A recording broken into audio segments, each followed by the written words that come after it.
2, 1. Good morning. Welcome to the Girl Show. It is a girl show today. Happy June 1st, not just June 1st. It's also the start of Pride Month, so happy Pride Month. And you guys aren't getting your regular people here. You got myself and Priscilla Karaman. Thank you so much. I don't think I've ever done this show with you, Priscilla. No, so it's June 1st and it's a first for us because we've never done this together. I like that. So good to have you. So let's take a moment to pause. How are you holding up? It's been a week for I think everyone. It has been. It's still processing. I mean, when we're doing what we do, it's just, you know, you're constantly on the go. But how have your little ones? Priscilla has 2 little girls at home. Yes, so I have a 12-year-old and they've talked about it at school.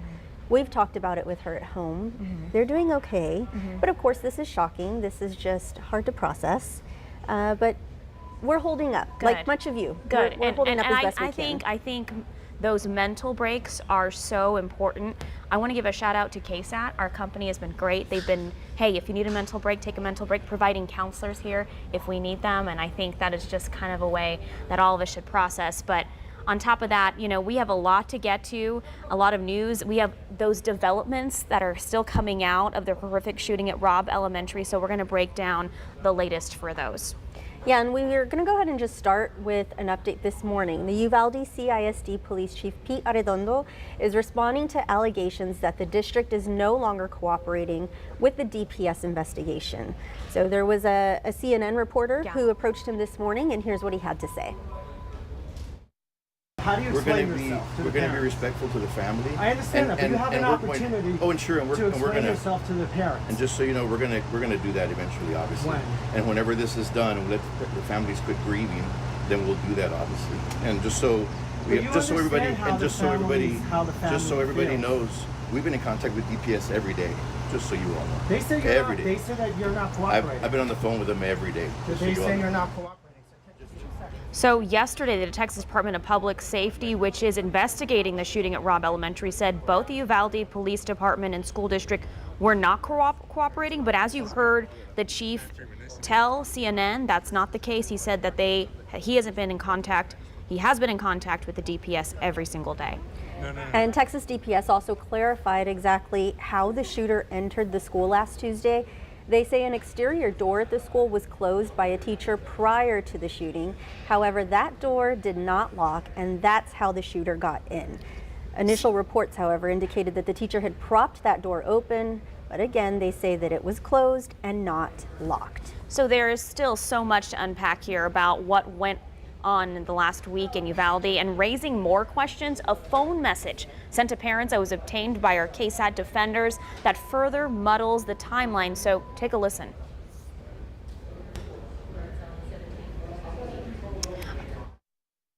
Uvalde CISD parents, there is an active shooter at Robb Elementary. Law enforcement is on site. Your cooperation is needed at this time by not visiting the campus. As soon as more information is gathered, it will be shared. The rest of the school district is under a secure status of a precautionary measure to keep our students and staff safe. So in the audio you did hear right there, the incident was referred to as an active shooter event. This is despite Uvalde CISD Police Chief Arredondo indicating that at the time it was a barricaded subject they were responding to. And Priscilla, this brings up a lot of questions, including why he responded the way he did. Arredondo declined KSAT's request for an interview yesterday. It's the same day he was sworn in as a member of Uvalde City Council. Uvalde's mayor initially told us that it wouldn't happen, at least not this week, during funeral services. So they canceled the official swearing-in ceremony yesterday, but he was sworn in still into City Council.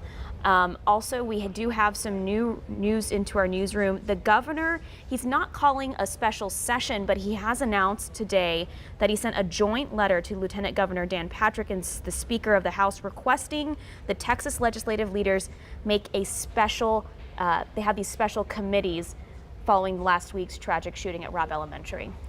Yeah, so he's basically asking them to just discuss recommendations on school safety, mental health, social media, police training, firearm safety, and more. But again, it's not a special session. He just kind of wants to get that conversation going ahead of any further talks that they have.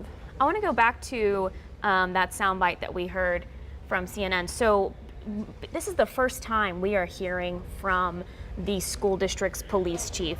DPS last week said that he made the wrong decision, calling it a barricaded situation rather than going into that classroom sooner. A lot of parents have been upset, and that police chief's been under a lot of scrutiny following that press conference on Friday. Yeah, and I think that I feel like they may have caught him off guard. Oh, I mean, yeah. He was walking into a building, so of course he says that's not the case. And we will just have to continue listening to what DPS is saying. I mean, they're the ones saying that he's being uncooperative. Yeah, he didn't answer the reporter's question. Over and over, he just kept saying, we're grieving. Please be respectful. But the only thing he said is, hey, we're still talking. The reporter furthered that question, well, does that mean you're cooperating? He says talking to them every day and cooperating, two different things, and that's when he walked off. So hopefully we'll learn more as this investigation unfolds. Yes, and so of course, through all of this, families are still grieving right now, and some of those funerals, they did start yesterday. They're going to continue for each of those victims in the coming weeks. Alicia Barrera is actually in Uvalde right now. She was there yesterday, she's there today, and that's where the community has really come together to support not just the families, but also one another. And it's people from all over the state, all over, just from everywhere, that are going there to add to this memorial, to try and support these victims and families in any way that they can. Yeah, I know we have a lot of constant updates on the investigation, but I do think it's so important that we remember, and honor those victims. And we do have a hope of good news. University Hospital saying the 66-year-old grandmother who was shot by her grandson prior to him going to this school, she is in good condition at this time. They say a 9-year-old girl is also in good condition. A 10-year-old girl, however, remains in serious condition. And we do have some good news out of all of this. A 10-year-old boy who was being treated at Methodist Hospital is now back home with his family. Noah Orona was released Monday night. His family says he is resting and he's in good spirits, but he's also reluctant to speak about what happened, so they're asking for privacy. And one thing that we want to mention is that right now it's still not clear on the total number of people that were actually treated on scene or at a hospital there for injuries. As something we were just talking about in our newsroom, it's come up a couple of times. We talk about the 21 victims, and I know people on social media have said, hey, you guys keep talking about the 21 victims, but what about all the people who were injured? And those injuries range from actual gunshot wounds to, maybe being grazed by bullets, maybe injured just trying to get out of the building. We never received an official count of those injuries. I read somewhere that it was possibly 17. That has not been confirmed by us. So we are just, at this time, we're going to look into that, and hopefully we can find that total number of people injured. And I do think, though, however, it's probably not clear because it's so hard to account for all of those people. I mean, it was an entire school that was trying to get out, so that's probably where the clarity is a little bit hard to get, because not to mention, like you said, it could have been shrapnel, it could have been, injuring themselves while they were running out of the school.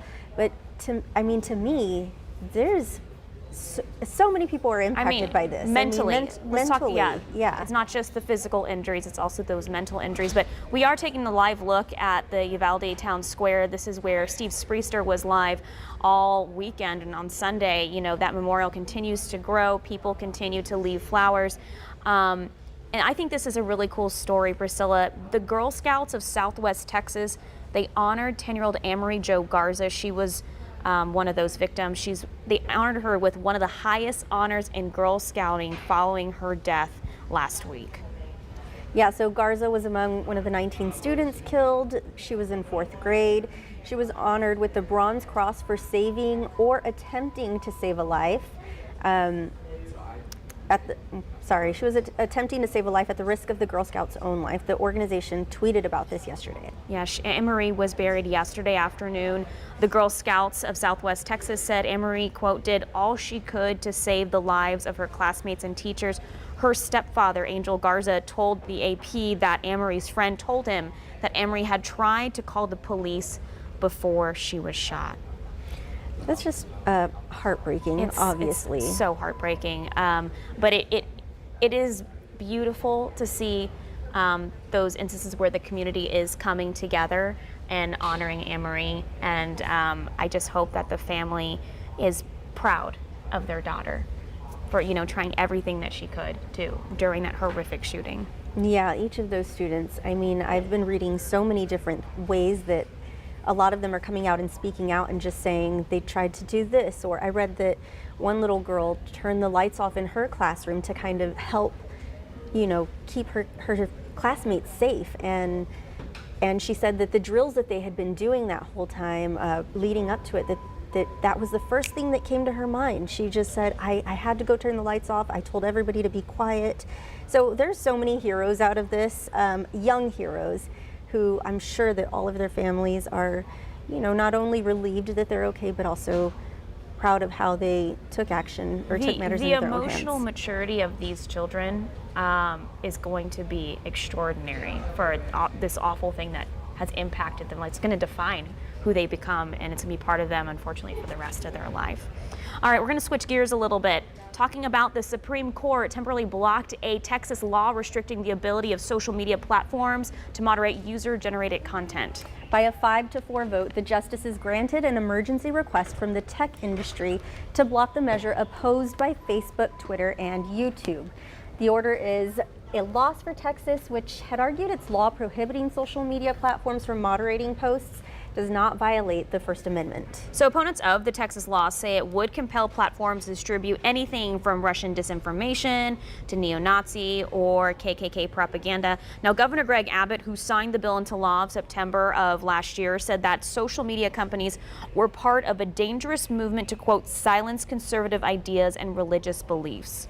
The Supreme Court's action Tuesday will allow the legal battle to continue now in the lower courts. It's going to be an ongoing battle with that one. Yeah, and these are the ones that they go back and forth, so expect an update at some time. Yeah, you're always like, wait, what was the latest on that one? Yeah. And of course, this was all in response to after the 2020 election and Trump getting blocked from, you know, Twitter and Facebook. That's what prompted the Texas legislature to come up with this law, but of course we're going to have to see what happens with it. Yeah, so we'll be looking for those updates, but for now we want to look for updates with weather. What's going on in the weather world, Sarah? There's my friend Sarah. Hey guys, you know, hot is what's going on in the weather world. In fact, May was the hottest May on record for us in San Antonio. Records go back to 1885. I'm showing you the month here. Every single red square is a day where the temperature was above average, and there were only 4 days where the temperature was below average. Plus, we beat or tied a record high 8 times this month. Now, as we look at the actual numbers, the average temp, which is the average of the daily low and the daily high, came out to 83 degrees. That is the hottest on record. And on top of it, our average high temperature was close to 95 degrees. That is the hottest on record. We were 6.6 degrees above average. So what could this possibly mean for the summer? Well, it was hot and it was dry, and usually May is our rainiest month of the year. And by the time we get into June, we often have at least some saturation in the soils, but the soils are dry. And so looking ahead, that means the atmosphere is going to warm up easier. We've had 5 triple-digit days already this year, and we're probably going to have more than average as we head into June, July, August. So doesn't look great for this summer. But as we look at June, we pretty much go from rain to drought. So our average high for the start of the month is 91. We're going to be hotter than that today. And by the end of the month, about 93. We usually see 3.25 inches of rain. I don't know, it doesn't look good for that, just to be honest with you, unless we get some kind of a tropical system. And the summer solstice is June 21st, so summer officially starts June 21st. As we look at the live radar, early this morning we've had very light passing streamer showers, few and far between. And so over the course of the next couple of hours, we may have 1 or 2 of these streamer showers. So only a 10% chance for rain through about the afternoon. We'll be looking at temperatures climbing into the mid to upper 90s for the high. Again, warmer than average, 96, but it'll feel closer to 100 because of high humidity this afternoon. South winds sustained at about 15 miles per hour. Looking ahead to the evening, it's going to be warm with temperatures in the 80s. It's June 1st. Atlantic hurricane season officially starts today and goes all the way through November. And pretty much right on cue, we have a system that has the potential to develop here over the next 2 to 5 days. Could become a tropical storm, but it's really going to stay well out of our area, only really affecting southern Florida, like near Miami, where they could see up to 7+ inches of rain. But that's not going to bring us any rain. In fact, over the next couple of days, just an isolated shower or storm possible tomorrow. It is a possibility, so keep your fingers crossed. 95 for the high, and looking into the weekend, temperatures are going to start soaring. We're going to add a few more triple-digit days into the bank by Sunday, Monday, and Tuesday of next week. So Priscilla and Sarah, gonna be hot. Oh no. I did run into one of those little tiny sprinkles. It was like the sun was peeking out behind the clouds this morning, but then it was also raining. It was very confusing. Had to just turn on your windshield wipers a couple times, huh? Like flick it off. Yeah. Thank you, Sarah. Yep. All right, well, like Sarah just said, it's hot. And you know, I really dread the summer because I like to be outdoors a lot, and then you feel like cooped up. But we have this awesome list on KSAT.com of all the things you can do to have fun this June. It's Pride Month and Juneteenth. They fall in the month of June, so let's go over some of those events happening. I feel like this one's for you. So Traders Village Sunflower Field. It's a 10-acre sunflower field, and it's opening at Traders Village on June 10th.